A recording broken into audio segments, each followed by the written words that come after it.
Nominations for three important positions: Ms. Mallory Stewart to be the Assistant Secretary of State for Arms Control Verification and Compliance, Ms. Lisa Carty to be the U.S. Representative on the UN Economic and Social Council and an alternative representative to the UN General Assembly, and Mr. Steve Bondi to be the Ambassador to Bahrain. Congratulations on your nominations. We appreciate your willingness, and also those of your families to serve. Your families are certainly part of the sacrifice on behalf of the nation, so we appreciate them as well. Ms. Stewart, the AVC Bureau is critical in the State Department and to our national security, leading U.S. diplomatic efforts to confront our adversaries about their most dangerous weapons. I'm pleased to see you bring a wealth of experience to this important role, including from your current service on the National Security Council as the Senior Director for Arms Control and Nonproliferation, and your years in the State Department as Deputy Assistant Secretary in the AVC Bureau working on these issues. If confirmed, you will have to address a series of challenges from the very start, including a weakened AVC Bureau, the result of years of neglect under the previous administration, at the exact moment that we are entering a more dangerous world. The head of our nuclear forces, Navy Admiral Charles Richard, recently called China's explosive growth and modernization of its nuclear and conventional forces breathtaking. Russia continues to modernize its shorter-range non-strategic weapons and has shown a willingness to use chemical weapons against its own citizens. Iran is moving closer to having enough material for a nuclear weapon. I'm concerned that the Bureau is unprepared for this more dangerous world and that it lacks the resources and staff it needs to effectively negotiate with our strategic rivals. I trust that, if confirmed, you will use your knowledge and skills to prioritize strengthening AVC, and I look forward to hearing your thoughts on how to address the challenges ahead. Ms. Carty, congratulations on your nomination. It's reassuring that President Biden has nominated you, a consummate professional with decades of experience working with the United Nations and the Department of State, to this role to help address the economic, humanitarian, and social challenges facing the globe. Under President Trump, the United States largely abdicated a leadership role at the United Nations. From attempting to pull out of the World Health Organization in the middle of a global pandemic, to undermining international protections for women, girls, and LGBTI individuals, to defunding or cutting funding to key agencies, we sent the signal that the United States would no longer lead, ceding space and influence to China and Russia. If confirmed, you'll join a new team committed to repair what has been undermined, including support for human rights, democracy, and addressing the metastasizing humanitarian crisis around the world, including the most recent one in Afghanistan after the rapid collapse of the Ghani government and Taliban takeover. I look forward to hearing your thoughts on how critical the agency's initiatives, like those promoting the equal rights of women and girls, can continue in Afghanistan. And if confirmed, I trust that you'll draw on your decades of relevant experience to effectively engage within and work to strengthen the UN system. Mr. Bondi, welcome to the committee. I'm pleased to see such an experienced diplomat and Livingston, New Jersey native nominated for a critical Gulf post. I'm not surprised that someone from the Garden State has merited a dozen State Department awards, a Service Commendation Award from the Department of Defense, and a Presidential Rank Award, and speaks 5 languages. I'd also like to note that I'm not the only one to praise your service.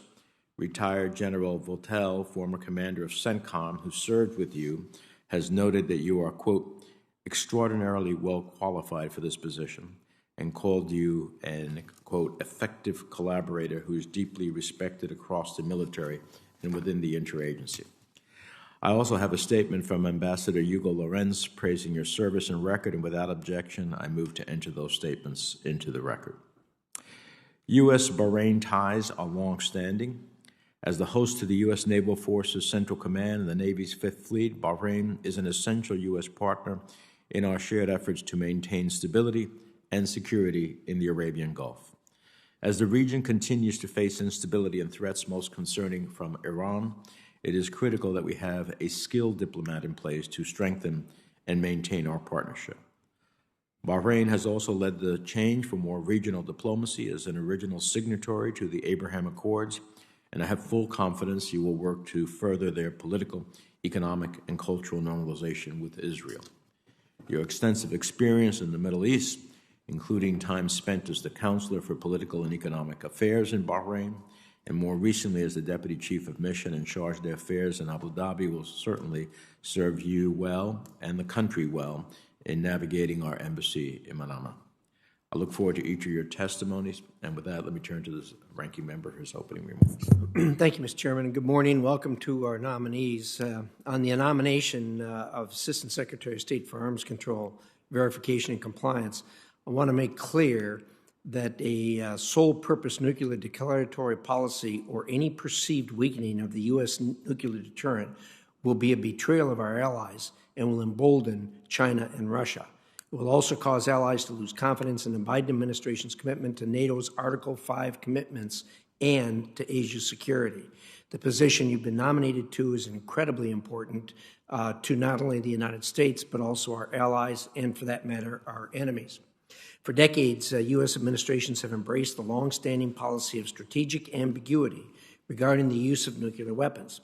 While administrations have thought about changing to a no-first-use policy, they realized international security was more important than ideology. Indeed, the Obama administration itself studied this closely and rejected such a policy change twice. Earlier this year, our British allies also rejected this change. The Biden administration says it wants to strengthen U.S. alliances. U.S. allies have told us that they strongly object to a change to a no first use or sole purpose, which is nothing more than no first use in disguise policy. This administration should listen to them. On the nomination of ambassador to the Economic and Social Council of the United Nations, the United States remains the largest donor to the United Nations. In recent years, the Chinese Communist Party has used its minimal donations to leverage a large-scale malign influence campaign affecting, in particular, the NGO Committee in order to block NGOs critical of China, and they support NGOs that are actually run by the Chinese Communist Party. More must be done to stop this harmful practice. The Biden administration has also decided to run for a seat on the Human Rights Council.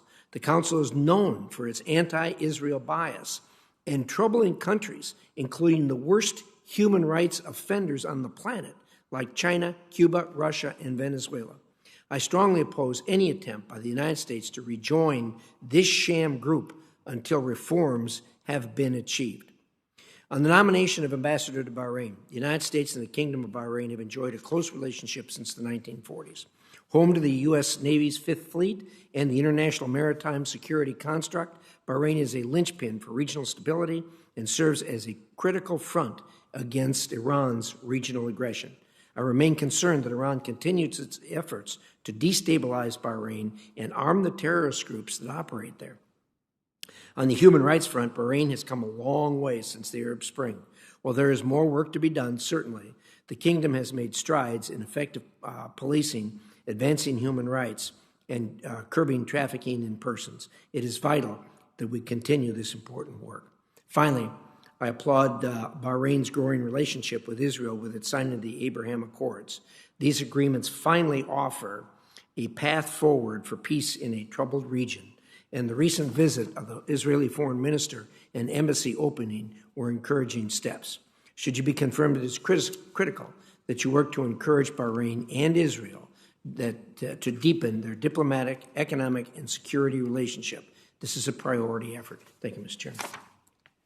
Thank you, Senator Risch. All right, so we'll turn to our nominees. We ask you to summarize your statements in about 5 minutes or so we can have an opportunity for robust questions.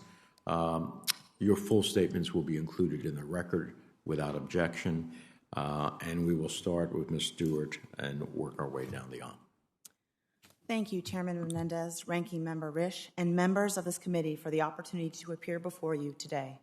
It is my distinct honor and pleasure to be President Biden's nominee for the role of Assistant Secretary for Arms Control, Verification, and Compliance at the Department of State. I want to thank the President and Secretary Blinken for their confidence in me and for the opportunity, if confirmed, to help advance and protect American national security. I would also like to thank my colleagues and friends who have supported me throughout this process, and I would especially like to thank my parents, my husband, and our 3 children. I could not have achieved anything without their encouragement, their guidance, their patience, and their endless love and support. The Arms Control Verification and Compliance Bureau, ABC, is at the forefront of some of the most challenging and pressing national security priorities. I know firsthand just how important, complex, and challenging ABC's work is, because, if confirmed, this would be a return to the Bureau, in which I proudly served as the Deputy Assistant Secretary. I also had the privilege of working on the ABC portfolio prior to that during my time in the State Department's Legal Advisor's Office, and I continue to work many of these issues in my current role at the National Security Council. I joined the State Department's Legal Advisor's Office in 2002. I was inspired to leave my law firm job in part by the events of 9/11, amidst the swirl of international outreach, coordination, and concern. Throughout my time working on arms control and treaty issues, I have personally witnessed the value of international cooperation, engagement, and dialogue, even and sometimes especially with non-traditional partners and potential competitors. In order to most effectively achieve the Bureau's mission, ABC must continue its work to reestablish U.S. leadership in multilateral institutions and re-engage with allies and partners. The Biden-Harris administration recognizes that the challenges we face are not ours alone and cannot be solved by any one nation. That is why it has placed a great deal of importance on engagement and has begun the work to revitalize and strengthen our alliances in the Euro-Atlantic and Indo-Pacific to better deter and defend against growing threats. But engagement with allies is only one piece of the diplomacy puzzle. We must also engage with our main competitors, like Russia and China, and attempt to keep an open dialogue. It is important to be able to engage on security, even at times of bilateral tension and disagreement. That is why this administration is engaged in a strategic stability dialogue with Russia, and why we seek to engage in meaningful dialogue on nuclear and other strategic stability threats with China. From an administrative perspective, I am specifically interested in expanding ABC's capacity to work on the challenges posed by these countries' increasingly aggressive behaviors.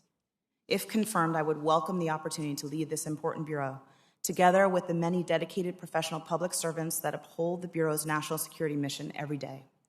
ABC's work to address the existential threat posed by nuclear weapons, deter the use of all weapons of mass destruction, and contend with emerging technology security challenges in a rapidly evolving security environment is critical to American security. If confirmed, I would hope to partner with the Hill and with other departments and agencies to make sure the Bureau has the necessary support and resources to fulfill its important mission. Working together, we need to make sure ABC has the best tools and analytical capabilities available, now and in the future, to provide robust verification of arms control, nonproliferation, and disarmament agreements and commitments, as well as rigorous assessments of compliance with those agreements and commitments, including in order to provide Congress with a complete and accurate accounting of the arms control landscape through the annual compliance report. I was personally involved with the compliance report when I was a DAS in ABC, and I think it is critically important and it needs to be thorough, clear, and credible.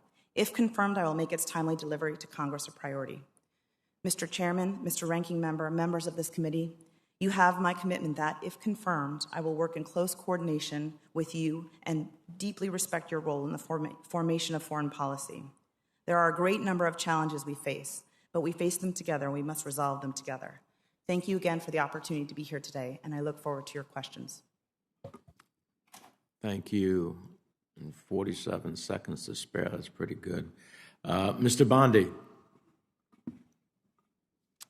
Chairman Menendez, Ranking Member Risch, distinguished members of this committee, thank you for your warm welcome, and thank you for the opportunity to appear before you today as President Biden's nominee to be the United States Ambassador to the Kingdom of Bahrain.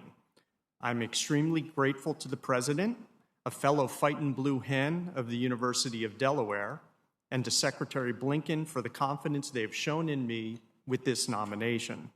It is the thrill of a lifetime to be in this position, and if confirmed, I look forward to working closely with this committee and the Congress on the important foreign policy interests of the United States in Bahrain. I would like to start by recognizing and thanking my wife, Megan, who has been a steadfast supporter and source of inspiration through thick and thin, including the 2 years I served in war zones. Our daughter Rachel is here today, and our son Drew is tuning in from Brooklyn. Rachel and Drew traveled the world with us and enrich our lives with their love and global perspective. My parents, George and Enid Bondi, are also watching today's proceedings from Daytona Beach. I owe them all more than I can say. Mr. Chairman, I'm excited at the prospect, if confirmed, of returning to a country where my family and I spent 3 wonderful years. Bahrain was a key part of the recent Operation Allies Refuge, facilitating and supporting over 7,000 Americans and others transiting the country on their way to the United States. Bahrain once again demonstrated it is not just a partner or an ally, it is a real friend. The foundation of that friendship begins with our shared national security interests. The United States Navy has had an enduring presence in Bahrain since the 1940s, and it has been home to the U.S. Navy Central Command and Fifth Fleet since the Gulf War. Bahrain is a safe, secure, and welcoming home to the 8,500 U.S. military members and their families who are in country. The United States works collaboratively with the Bahraini government to address threats to the internal security of the kingdom and the region, particularly from Iran. This joint security work helps keep safe American citizens, investments, and interests in the country, and if confirmed, I will have no higher priority than protecting the safety and security of Americans in Bahrain. Mr. Chairman, a year ago, Bahrain and Israel signed the Abraham Accords agreement shepherded by the United States. This bold act represents a change in the strategic orientation of the kingdom, and it opened the door to Bahrain and Israel developing their relationship across a wide spectrum of shared interests. If confirmed, I will devote my energy and creativity to expanding and strengthening this relationship. The President and the Secretary have been clear that human rights are at the center of our foreign policy. If confirmed, a primary focus of our bilateral engagement will be to advance respect for human rights and political participation, particularly as the 2022 parliamentary elections approach. We will continue to have open and honest exchanges with Bahrain on these important matters, recognizing both where more progress needs to be made, as well as where and when Bahrain has made meaningful progress. Mr. Chairman, I was fortunate to be serving in Bahrain when our bilateral free trade agreement entered into force in 2006. That agreement established a solid basis for our commercial relations, and American companies can play an important role as the Bahraini economy emerges from the COVID pandemic. If confirmed, I will advocate on behalf of American companies pursuing opportunities in Bahrain. Mr. Chairman, the United States and Bahrain have a friendship that goes back almost 120 years when intrepid Americans established the American Mission Hospital and related school in Manama. It will be my distinct honor, if confirmed, to build upon this legacy as the United States Ambassador to Bahrain. I welcome any questions you may have. Thank you. Ms. Carty. Mr. Chairman, Ranking Member Risch, distinguished members of the committee, it's truly an honor to appear before you today as President Biden's nominee to become the U.S. representative to the Economic and Social Council of the United Nations. I'm grateful to the President, to Secretary Blinken, and to Ambassador Thomas Greenfield for their confidence in me. If confirmed, I will do my best to live up to their trust and to work closely with all of you on the committee. I'd like to begin by expressing my deep appreciation to my family, to my husband, Bill Burns, an exceptionally dedicated public servant who has inspired and supported me since we first met as junior Foreign Service officers nearly 40 years ago, and to our daughters, Lizzie and Sarah, who from infancy through college shared our Foreign Service journey and the many moves that entailed. I wish that my parents and my in-laws, each models of exemplary service, could see this moment. My father was a proud graduate of the U.S. Merchant Marine Academy and a Korean War veteran. My mother, a public school special education teacher. My father-in-law served in the U.S. Army for 34 years, with my mother-in-law his full partner in all the sacrifices that required. Their example and the love and support of my family are a very large part of why I am here today. I approach this new challenge with considerable humility, with an abiding commitment to public service, with faith in the power of clear-eyed diplomacy in the pursuit of American interests and human rights, and with a well-grounded sense of both the possibilities and the limitations of the United Nations, and with few illusions about the complicated world around us. It is a world in which the UN has a crucial role, especially in tackling the humanitarian, development, human rights, and social issues to which I have devoted nearly 4 decades as a career diplomat and then as an official of the United Nations. It is a world in which the COVID pandemic and a changing climate have worsened problems of poverty, instability, and health insecurity, especially for women and girls, and where the UN's Economic and Social Council can play a key role in mounting a global response consistent with U.S. interests. It is a world in which authoritarian rivals like China and Russia and others seek advantage in the UN system, and where active and energetic American diplomacy is required to counter them. And it is a world in which the capabilities of the United Nations matter enormously, but also require relentless U.S. insistence on transparency, accountability, and reform, as well as unwavering resistance to anti-Israel bias. My professional background provides a unique combination of skills to help the United States take on these challenges. I spent 25 years as a Foreign Service officer working extensively on humanitarian, health, gender, and development issues with field experience in Asia, Russia, and the Middle East. I served as a Pearson Congressional Fellow working for Senator Nancy Kassebaum on the Africa Subcommittee. I worked for USAID on health programs in Russia and served as the State Department's Regional Refugee Coordinator based in Amman, Jordan. I have decades of experience in multilateral diplomacy and a strong sense of how to navigate the UN system, shaped by 10 years of work in UN entities. First with the Joint United Nations Program on HIV/AIDS, working hand in hand with PEPFAR, and most recently with the UN's Office for the Coordination of Humanitarian Affairs, where through the combined efforts of US government counterparts and courageous and committed UN colleagues, we helped alleviate suffering in some of the world's worst crises. Mr. Chairman, if confirmed, I look forward to working hard to put that background to good use in support of American interests. I will work hard to ensure that UN efforts across the responsibilities of the Economic and Social Council are effective, well-run, and consistent with U.S. goals. I will work hard with allies and partners to mobilize coalitions and achieve practical outcomes. And I will work hard with all of you to ensure the closest possible collaboration with Congress. Thank you very much again, Mr. Chairman, for your consideration. This is truly the honor of a lifetime, and if confirmed, I will devote the full measure of my skill and experience to serve the best interests of the American people. I look forward to your questions. Well, thank you all very much. We'll go to a series of 5-minute rounds, but before we do that, I have a series of questions on behalf of the committee as a whole that I'd like to ask each nominee. They speak to the importance that this committee places on responsiveness by all officials in the executive branch and that we expect and will be seeking from you. So I would ask each of you to provide just a simple yes or no answer to the following questions. Do you agree to appear before this committee and make officials from your office available to the committee and designated staff when invited? Yes. If you can give me a verbal response, please. Yes. Yes. Okay, I can't hear you. I'm sorry, your microphone's not on. Do you commit to keep the committee fully and currently informed about the activities under your purview? Yes. Yes. Yes.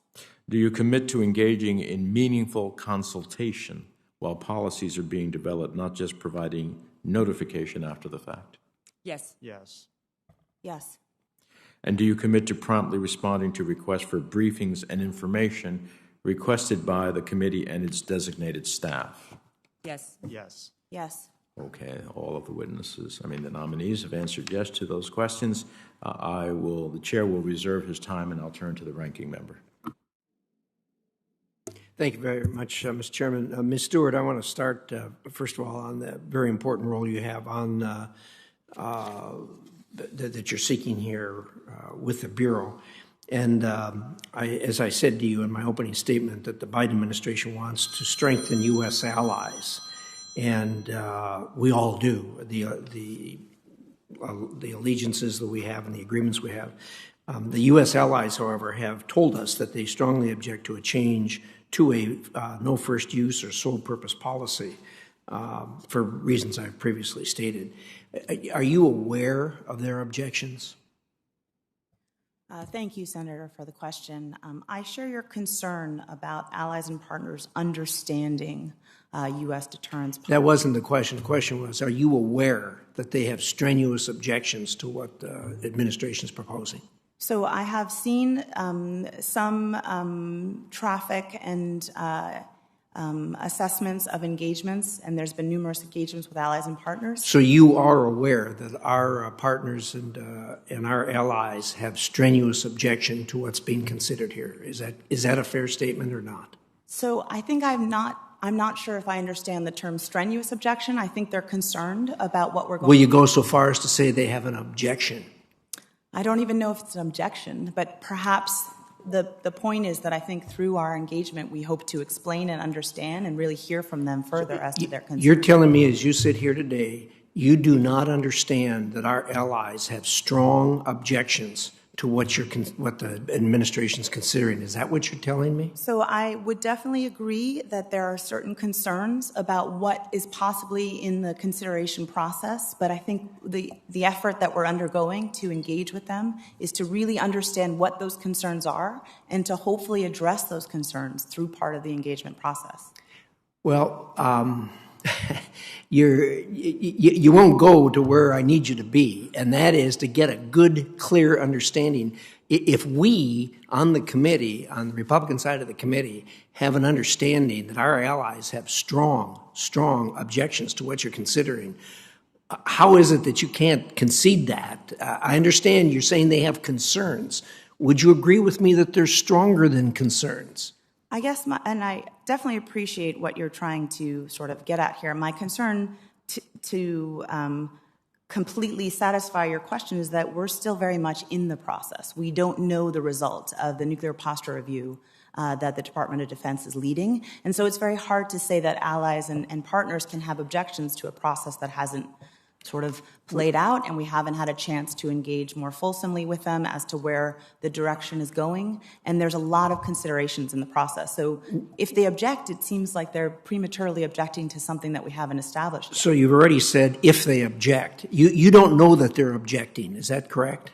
I think the concern is what would they be objecting to at this point without the actual report? Well, I'm not going to get you there, so I'm not going to pursue that any further. But let me say I'm disappointed in your answers. We are acutely aware of objections, strong objections that have been raised by our allies. If you're not, you need to get on board before I'm going to be able to vote for your confirmation.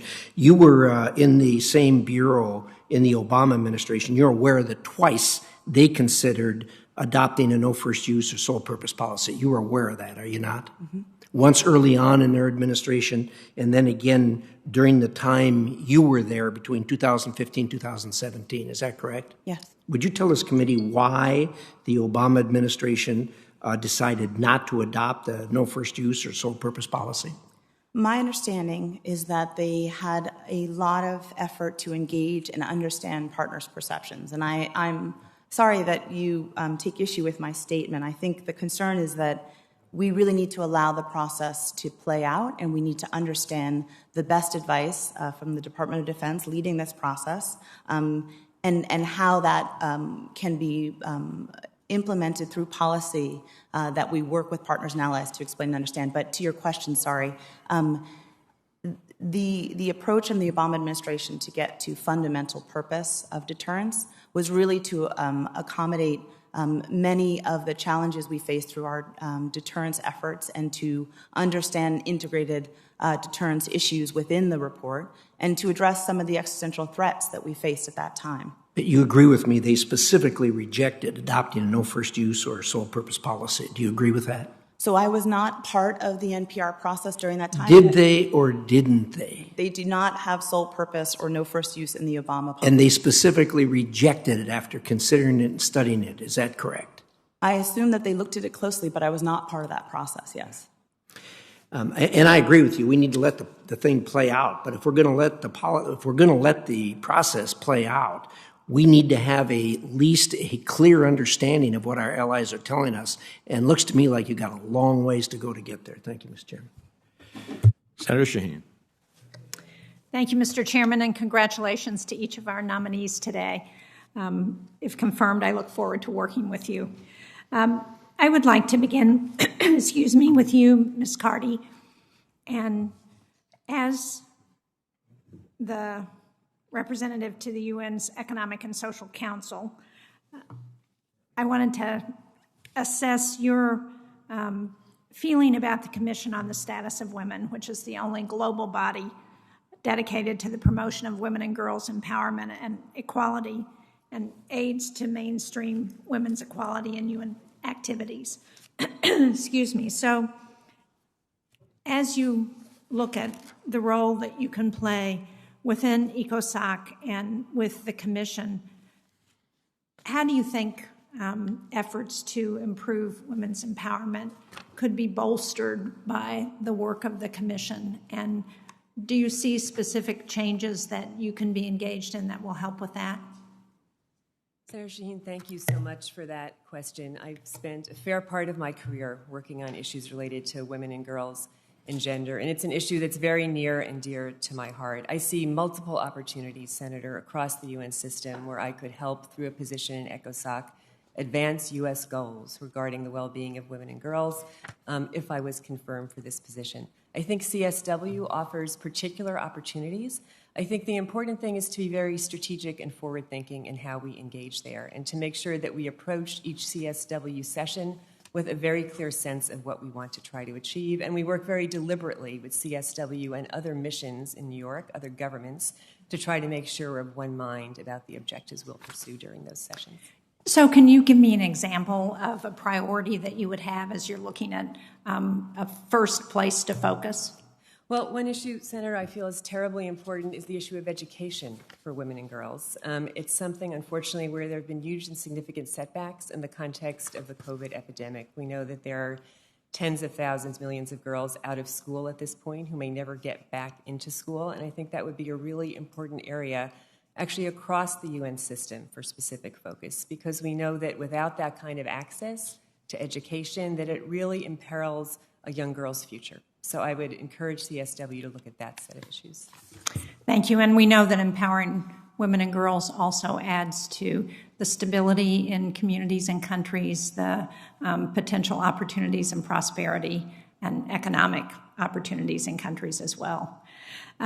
Ms. Stewart, I was really pleased to see the Biden administration extend the New START treaty, something that I worked on 10 years ago when it was before this body.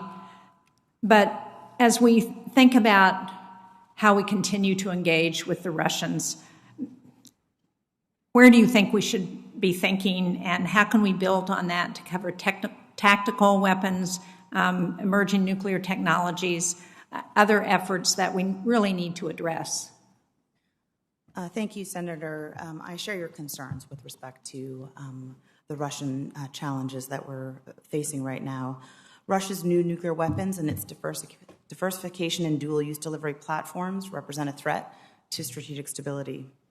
The Strategic Stability Dialogue is an interagency process to seek risk reduction and greater understanding of the policies and actions of the two nations.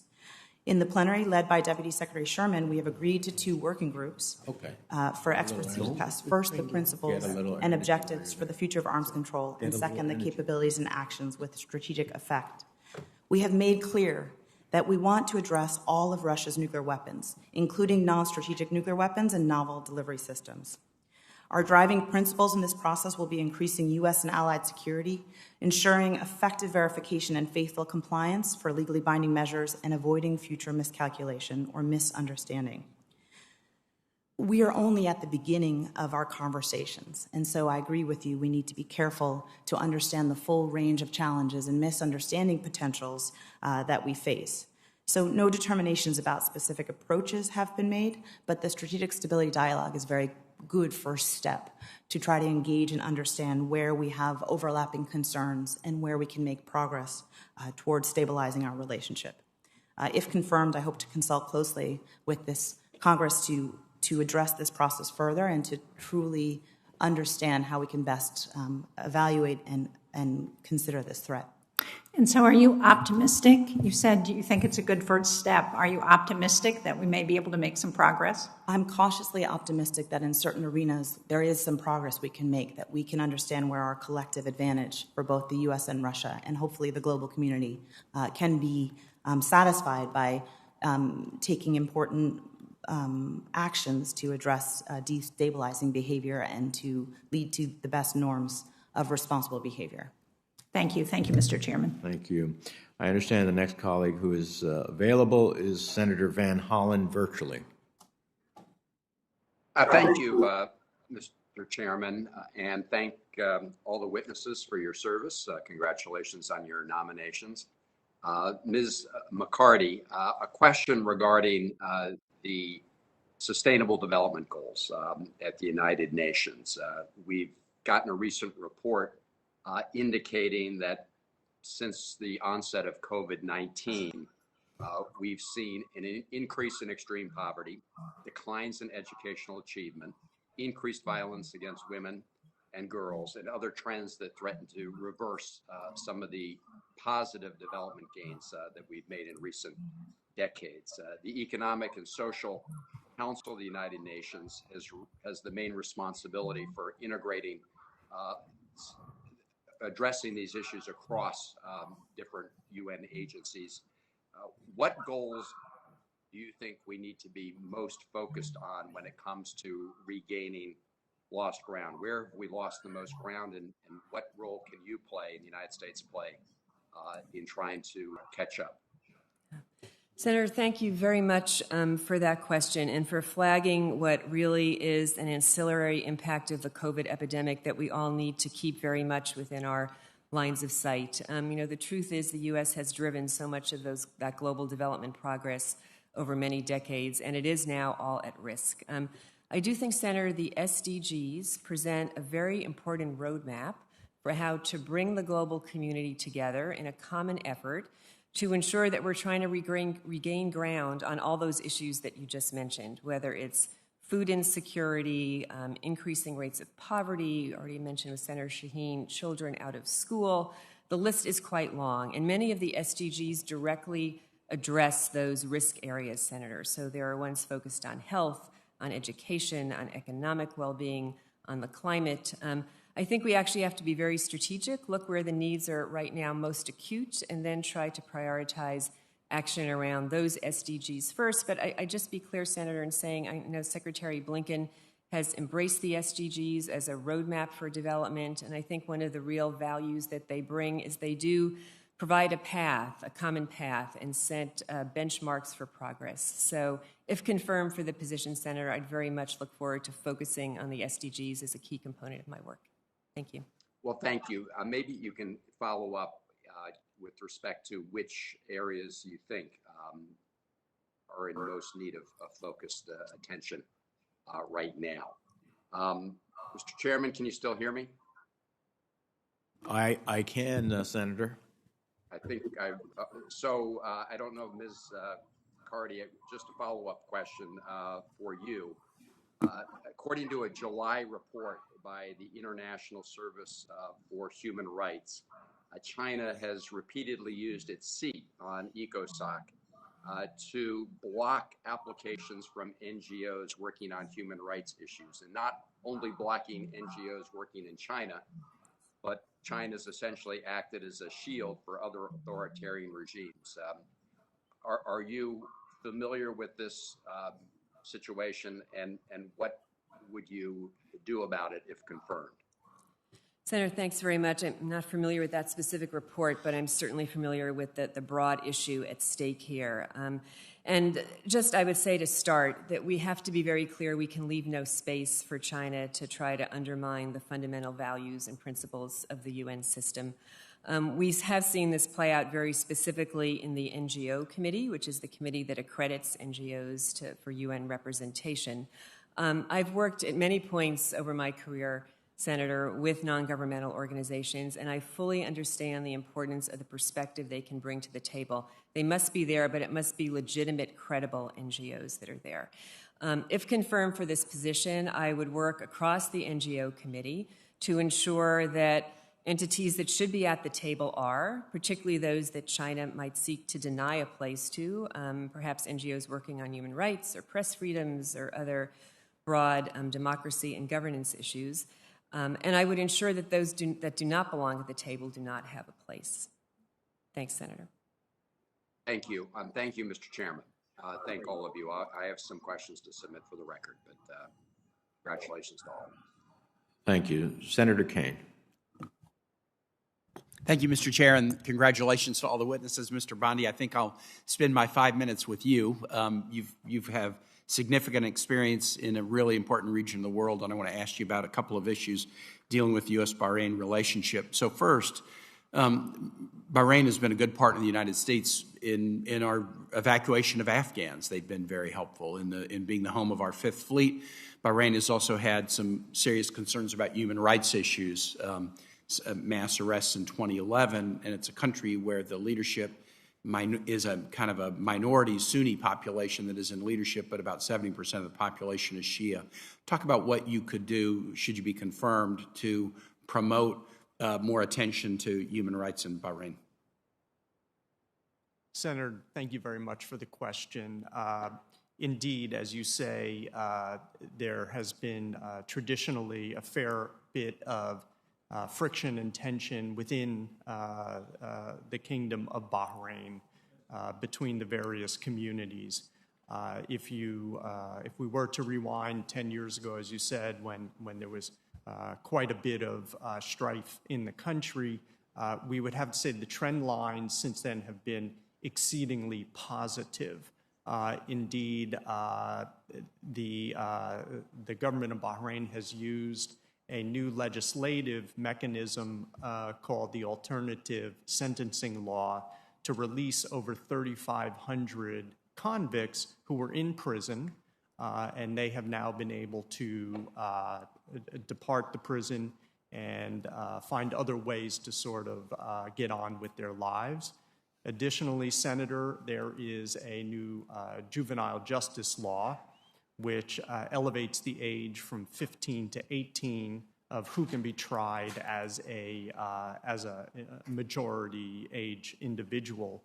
And that has resulted, in fact, in some people between the ages of 15 and 18 really serving kind of very shortened sentences in juvenile detention centers rather than as full-blown prisoners. But Senator, you absolutely have hit the nail on the head. Promoting human rights is absolutely essential tenet of the administration's foreign policy. And if confirmed, I will seek to use several fora that we already have established, either through the strategic dialogue or in regular quarterly meetings between the embassy and an interministerial grouping in Manama, to continue to promote the values and the interests that we have with regard to human rights. Mr. Bondi, thank you for that. Switching to another topic, in the last couple of days, something positive happened. Foreign Minister Lapid of Israel visited Bahrain to open the Israeli embassy there.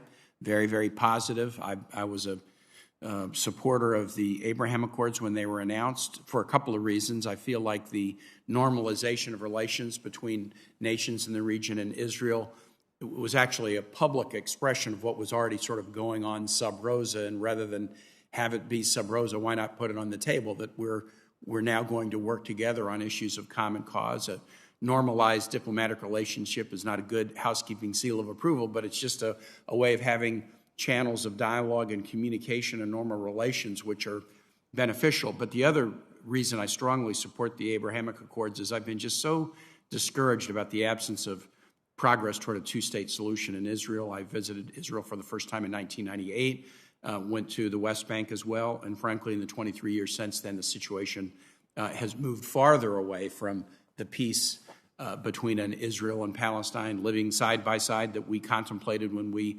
recognized the State of Israel at its foundation during the Truman presidency. I view the Abrahamic Accords as giving nations in the region kind of skin in the game. Their populations want them to do things to promote a successful resolution and a Palestinian nation that lives peacefully side by side with Israel. You were the chargé at the UAE. UAE was one of the other nations that normalized relations with Israel in this way. What do you see as prospects of building upon the Abraham Accords to break the stalemate that's existed for so long and find a path forward to the peace that we've longed for decades? Thank you, Senator, for that very important question and for your comments on the situation. Indeed, the Abraham Accords they represent a strategic change for the region. And in fact, in my career, I also served in Jordan when Jordan made peace with Israel. So I view strengthening and expanding the relationship of two very good friends and allies, Bahrain and Israel, as a very important bookend to my own career with the Foreign Service. But I believe there is great potential for those two friends to build their relationship all the way across the spectrum, and I will devote my energy and creativity, if confirmed, to helping them to do exactly that, Senator. Mr. Chair, I yield back. Thank you, Senator Kaine. I understand we have next by WebEx, Senator Young.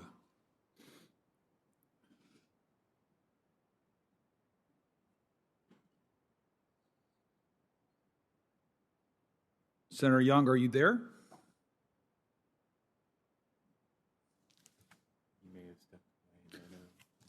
I'll pursue my questioning, and then we'll come back to Senator Young if he's available.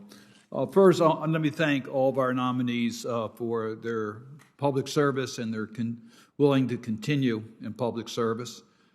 These are difficult times. We thank you and your families. Each of the positions that you've been nominated to are extremely important to our national security and to America's interest. Ms. Carty, I'm going to follow up on the Sustainable Development Goals.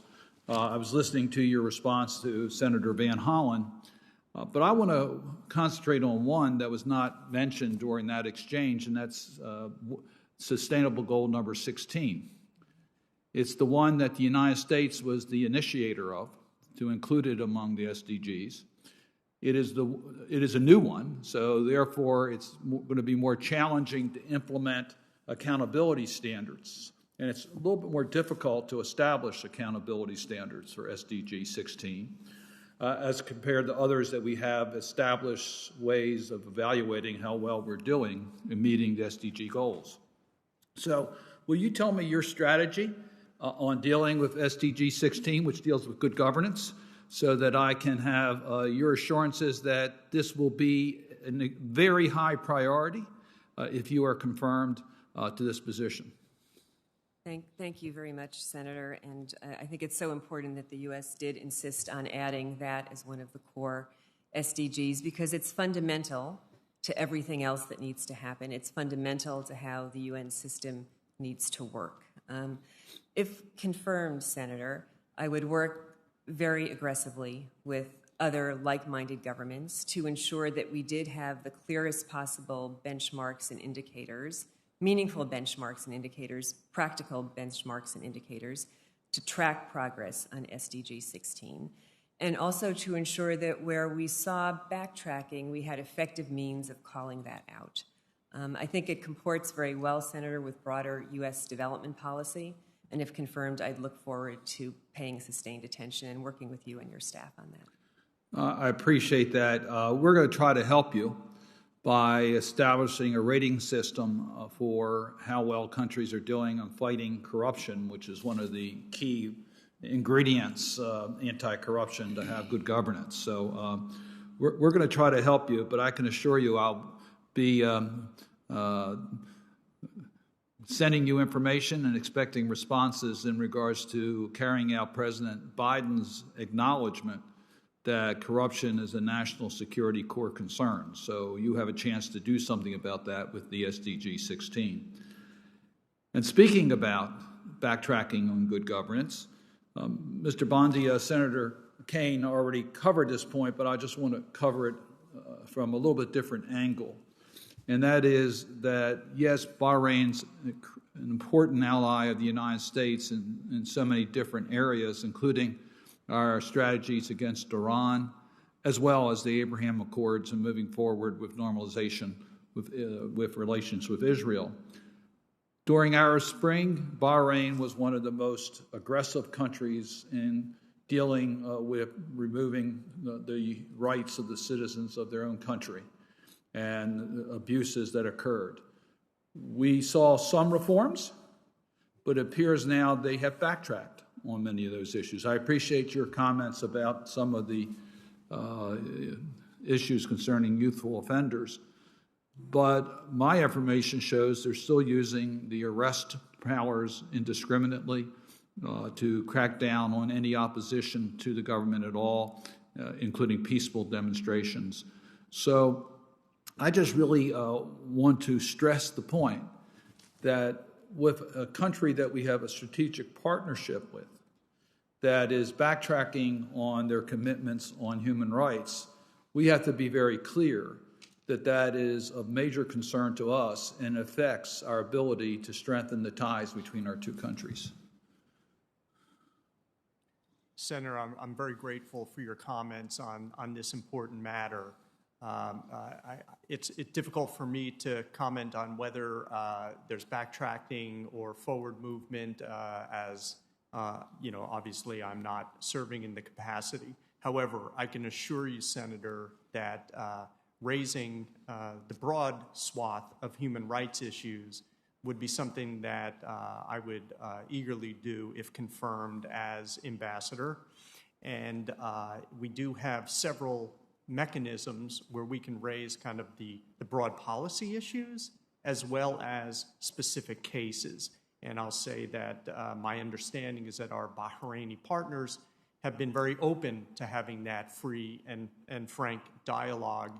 And if confirmed, I would welcome the role of this committee and the Congress to play in this extremely important set of human rights issues. And let me mention one other part that our missions play in countries where NGOs or advocates have a challenging time in exercising their rights, their basic human rights, where the U.S. mission becomes a safe place for them to be able to get support for being heard. Do you commit, if confirmed, that our mission in country will always be a safe haven for those trying to exercise their basic human rights? Yes, Senator, I do. Those activities go on already where we have a broad swath of outreach to human rights defenders and human rights organizations, and if confirmed, I absolutely want to continue that outreach. Thank you. Senator Young should be ready now. I believe Senator Young is now available vis-a-vis WebEx. Senator Young.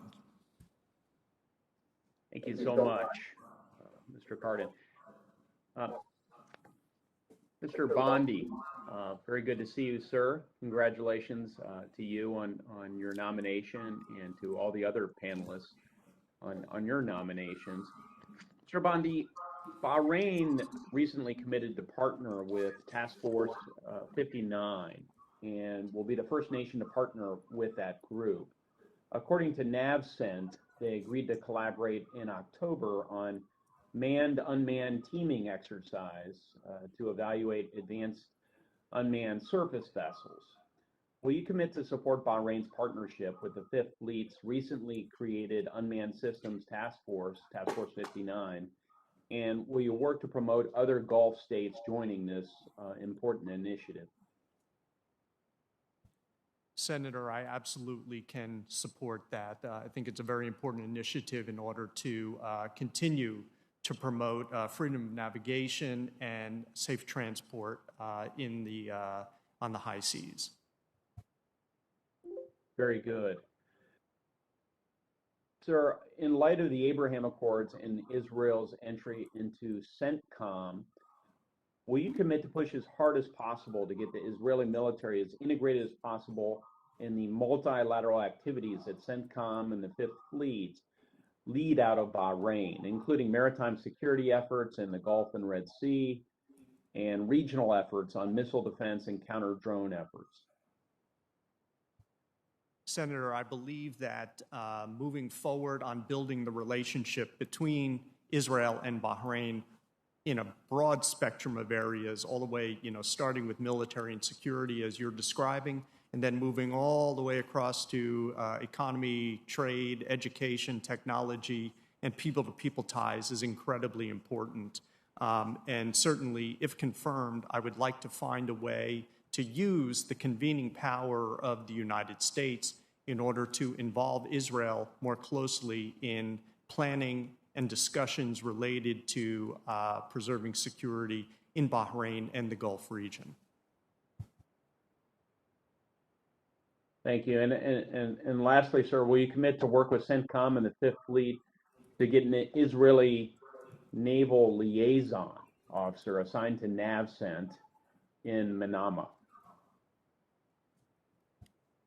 Yes, Senator, I admit that I'm unaware of that specific initiative, but if confirmed, I absolutely would want to consult with the Department of Defense, with NAVCENT, and assist in any way that I could play a useful role.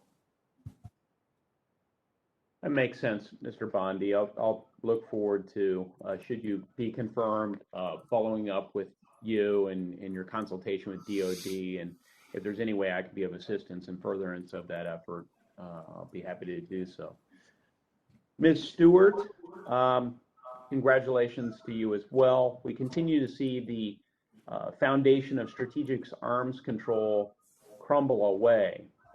I, years ago, spent a brief stint of time working on the staff of former chairman of the Senate Foreign Relations Committee, Dick Lugar. So I feel especially responsible to ensure the legacy of arms control is protected and renewed.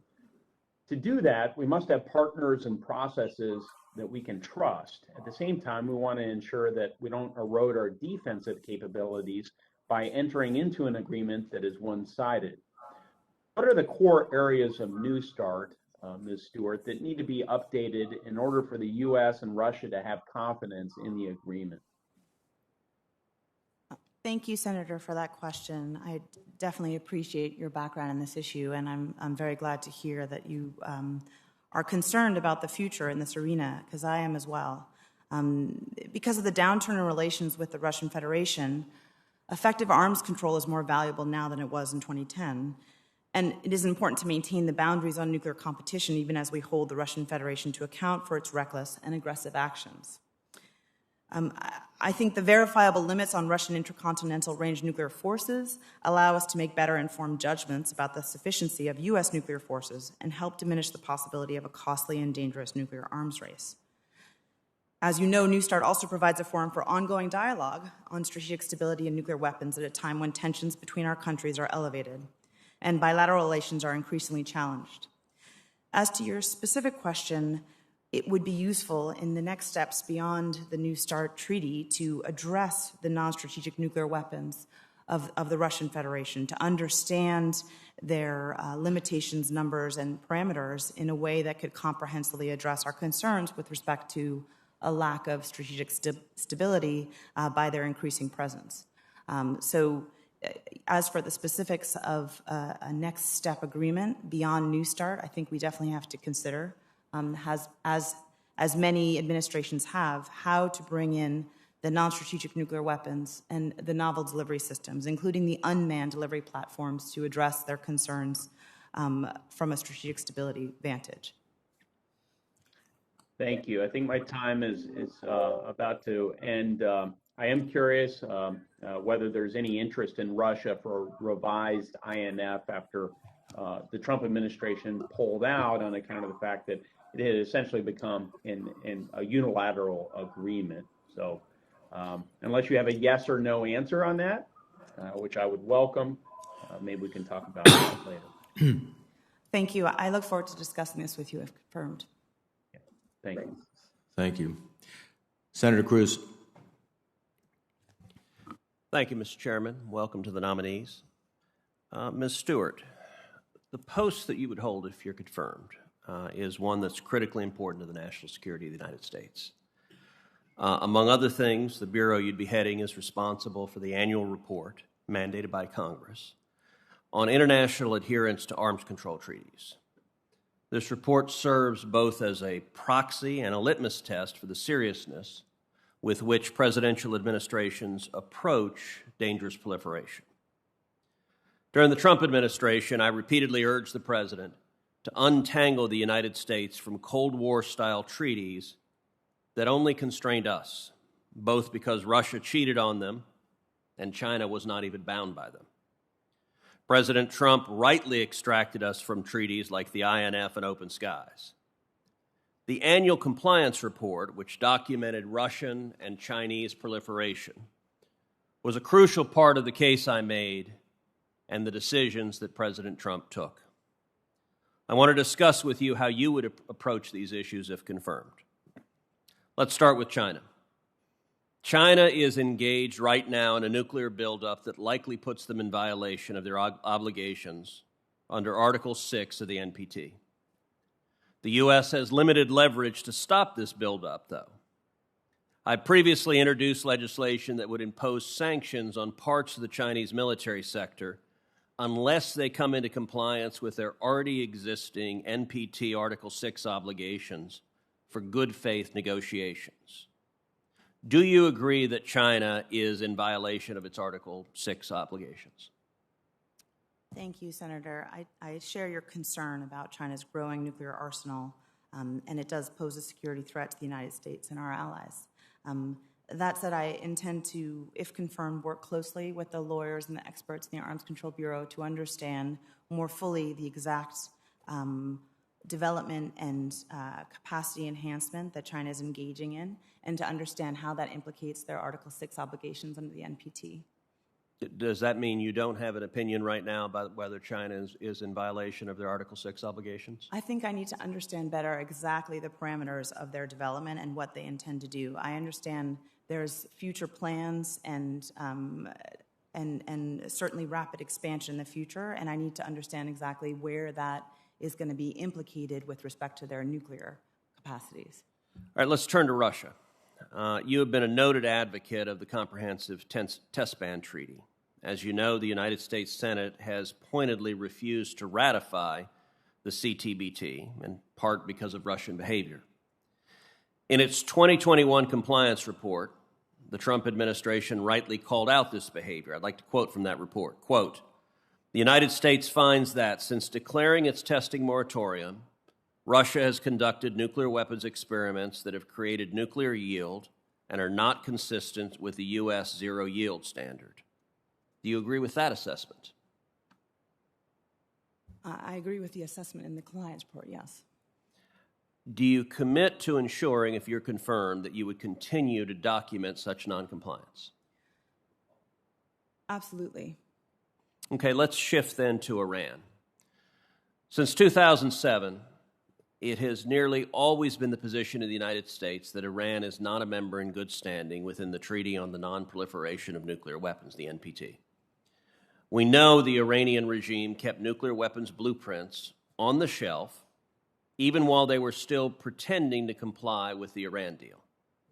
In April 2019, then nominee to be Special Representative for Nuclear Non-Proliferation, Jeffrey Eberhardt, confirmed in writing to this committee that, quote, "Iran's standing as a non-nuclear weapon state party to the NPT cannot be described as good." Do you agree with Mr. Eberhardt's assessment? Sorry. Thank you for the question. I do. Do you consider Iran's past possession of the nuclear archives seized by Israel, including materials in the archives relevant to the development of nuclear weapons, to constitute noncompliance by Iran of its obligation under the NPT? So we certainly share the concern that this is a serious issue we need to look into, but I think we need more understanding and information regarding that background file to assess whether that constitutes a violation of the NPT. Okay, and final question. I'm concerned about the possibility of the Biden administration adopting a, quote, no first use nuclear policy. China has formally declared a no first use policy, but the Chinese Communist Party has proven itself willing to break such promises after we agree to them. Do you personally support a no first use policy for the United States? Thank you. So with respect to that question, I would certainly defer to the Department of Defense process that is presently undergoing to understand what exact policy is being included in a statement of no first use. That said, I appreciate that we need to ensure our extended deterrence commitments to our allies and partners remain strong and credible, as the President has stated that we would do in our interim national security strategic guidance. And it's important to make sure allies and partners understand that whatever steps we take, our commitment to their defense is unshakable. So you don't have any personal views on this topic, though? I have a lot of personal views with respect to the underlying policies being considered in the nuclear posture review, but I'm certainly welcoming. What are those views? That's the question: is what are those views? Yeah, I think we have to really consider how we can take steps to reduce the role of nuclear weapons in our deterrence.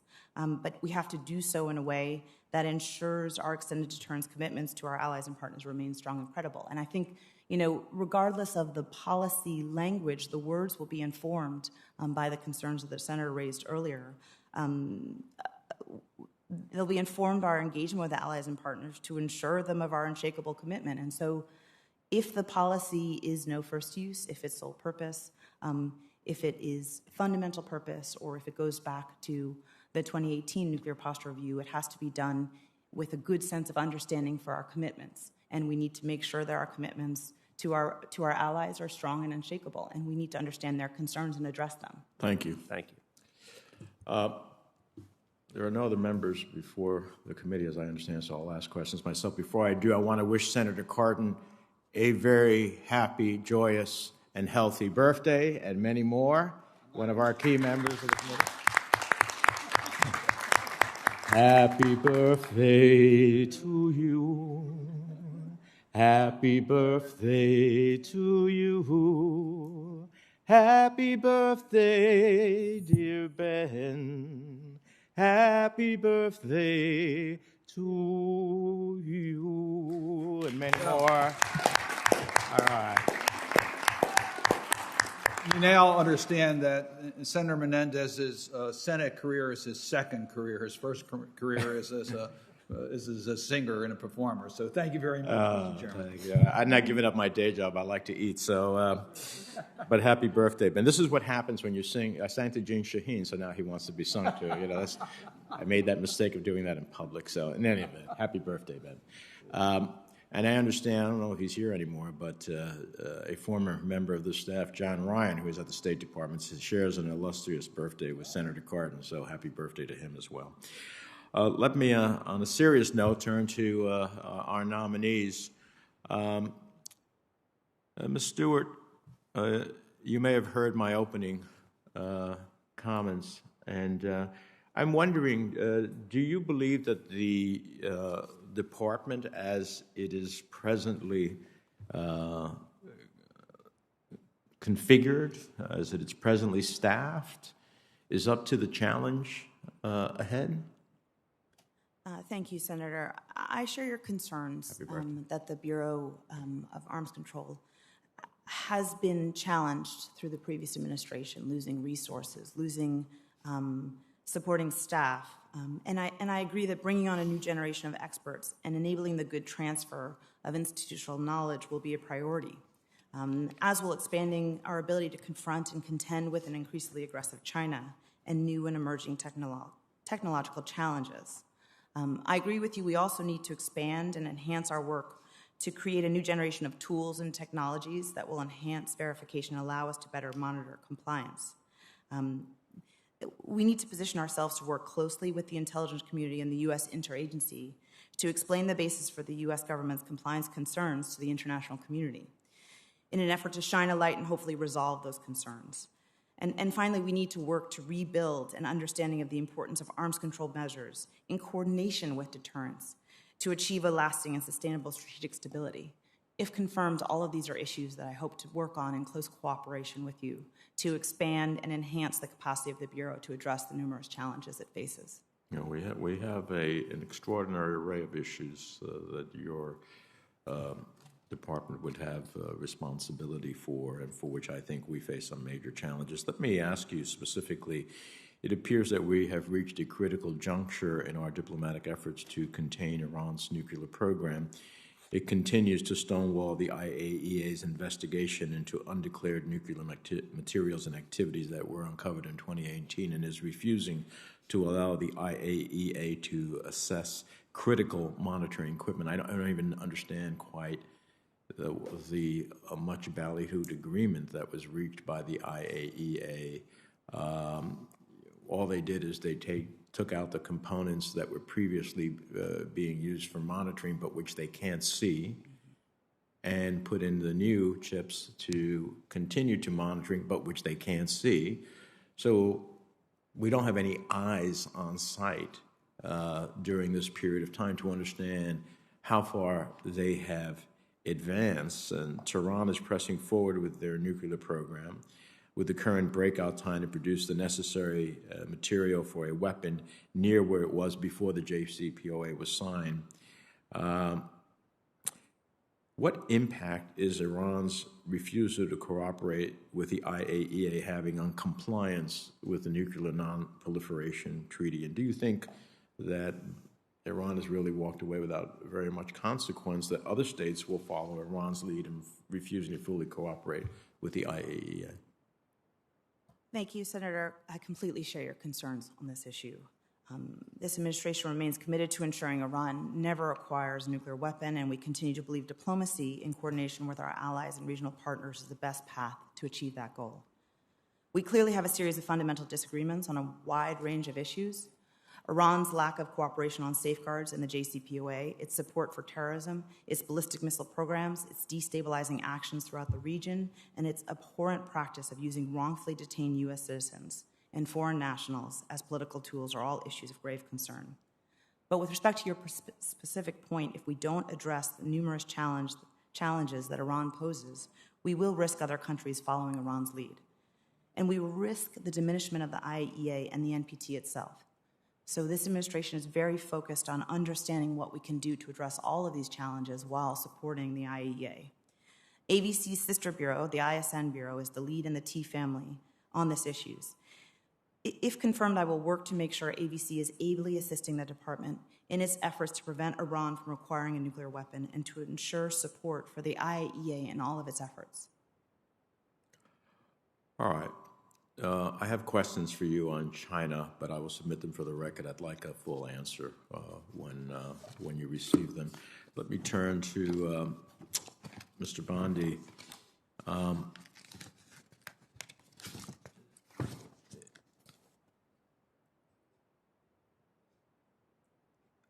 You obviously support the continued partnership with Bahrain to address counterterrorism needs in the region. Is that correct? Yes, I do, and Senator. As well as maintaining a close security partnership that we have between the United States and Bahrain. Yes, I do, Senator. Now, we applaud that Bahrain and the UAE became countries that normalized relations with Israel. But if confirmed, what steps can you take as ambassador to preserve the space for continued dialogue on normalization? How would you help foster Israel's growing ties with Bahrain? Yes, Senator, thank you very much for the question. This is an issue set that, if confirmed, I would want to devote all of my creativity and energy in order to expand the relationship between two of our close friends and allies in the Middle East region. Indeed, I believe there is quite a bit of progress that can be made. At least at this stage, both sides have taken the fundamentally important step to complete and sign and promote the Abraham Accords. And now comes the time where it needs to be operationalized. Now, as we heard earlier, the Israeli foreign minister did visit Bahrain just a few days ago. Bahrain does have an ambassador now in Israel, and my understanding is Israel shortly will have an ambassador in Bahrain. I would certainly want to, if confirmed, consult with the Israeli embassy, the Israeli ambassador. But I do believe, Senator, that there is a great amount of room for joint cooperation, be it in the military and security realm, all the way across to people-to-people contact. And I would want to look for opportunities in order to enhance that relationship. I've said to several of our nominees going to some of these countries is that it's great that the Abraham Accords were signed. It's great that there's a normalizing, but normalizing has to go a step beyond. If you're allies, you're allies. That means you stand up for Israel at institutions like the United Nations. It means you engage within the region to engage other countries within the region. As you say, it has to become operational. Otherwise, it is just a piece of paper for which there is a recognition of a relationship, but what that relationship is really ultimately embodied by the actions of both countries bilaterally in each case. So I hope to see that in the case of Bahrain. I do have questions about our human rights, and I will submit those for the record that I'd like to see you respond to. Finally, Ms. Carty, I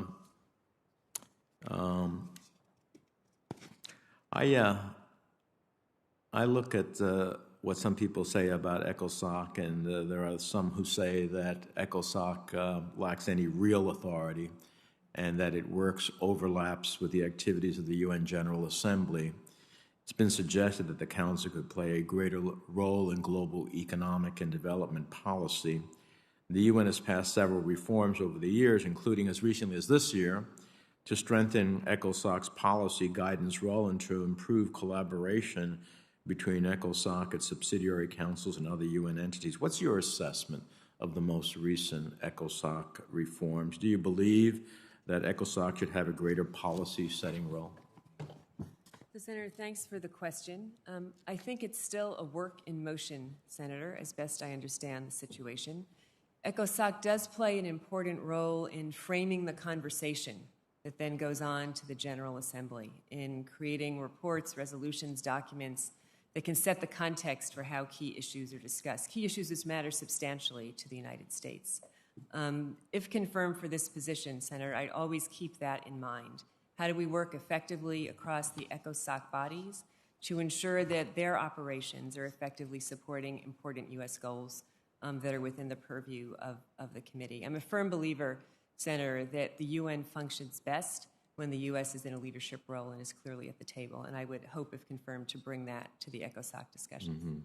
One last question for you. I'm concerned about China's increasing influence and role in UN bodies. Ecosoc consults with more than 5,100 registered non-governmental organizations to inform its work. I'm deeply concerned that within Ecosoc, China has used its seat on the Council's Committee on NGOs to block applications from NGOs working on human rights issues. I know you're not there yet, but you've been involved in this field in general. How do you assess China's efforts to use its increased influence at Ecosoc and elsewhere in the UN system to undermine civil society and silence the voices of those who champion human rights? Senator, I think this absolutely is a problem, and it needs to be a top priority. We know that there's a broader effort undertaken by China across the UN system to try to insert its authoritarian values in place of core UN principles. We cannot allow that to happen. There are particular risks in the Ecosoc space, and in particular in the NGO committee, where I understand China has acted to ensure that NGOs that represent Tibet or the Uyghurs are not allowed to participate. If confirmed for this position, Senator, I share fully with you the view that NGOs and civil society provide an absolute critical perspective.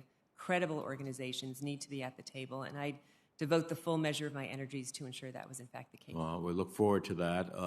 This committee, as well as the Senate, has spoken with one voice on China, and therefore, whether it be on arms control issues or whether it be about its nefarious activities at the UN that I've just described, we look forward to a forceful response.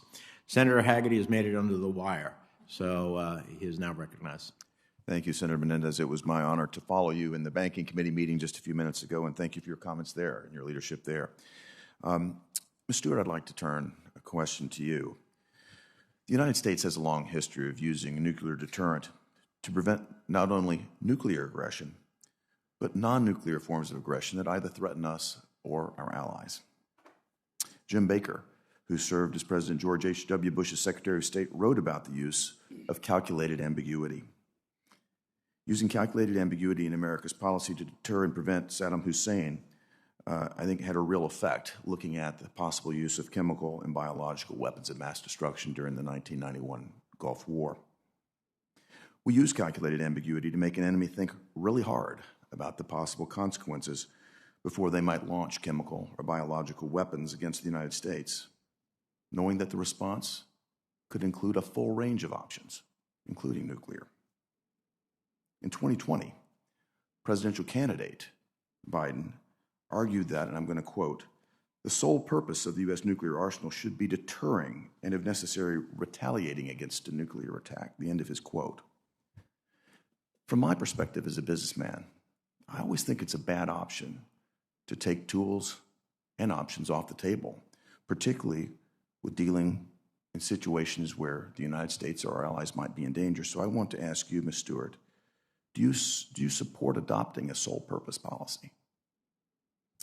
Thank you so much for that question. I agree. This is a really difficult area, and it's a very complicated analysis that right now is being led by the Department of Defense to really have a whole of government review of our deterrence posture, our missile defense review, our nuclear policy, and our broader national defense guidance. So I think, this is a hard issue. With respect to sole purpose, with respect to no first use, with respect to sort of the policy formulations, ultimately, United States declaratory nuclear policy will be a decision for the president, and the particular language chosen for this policy will be fully informed by the perspectives of our allies and partners. And as I mentioned before, we will engage allies and partners, and we will continue, and we have been engaging with them to assure them that the United States' commitment to their defense is unshakable, and to explain how our rationale for the declaratory policy is chosen by the president in the best national security interests, and how we intend to assure our allies and partners' security consistent with that policy. To your specific question, the policy formulations that the Department of Defense right now is coming up with will fully take into account the strategic threat environment we face, and will certainly lay out the concerns and the challenges with respect to any option on the table. I don't want to get ahead of where the department is on this, but I understand that all different formulations of what that policy could be are on the table. So the concern I have is when we say sole purpose, what sort of formulation of that are we discussing? Or if we say no first use, what formulation? There's several different, semantic conversations we could have about what you're looking at and what you're considering in the NPR process, and what the Department of Defense is putting on the table, again, fully informed by their threat assessment. So, there are certain sole purpose formulations that may make more or less sense depending on what we're trying to address throughout the NPR, and looking at the integrated deterrence considerations. But I think, these will all be very carefully observed and studied and presented to the president. Well, I can confidently say this, that anything we do in an environment like we have right now where the threat is escalating, anything that we might do that would limit our options would weaken the United States. It would embolden our adversaries, and it will cause our allies to question us.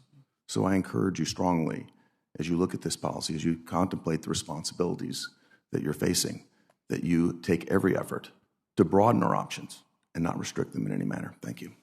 Thank you.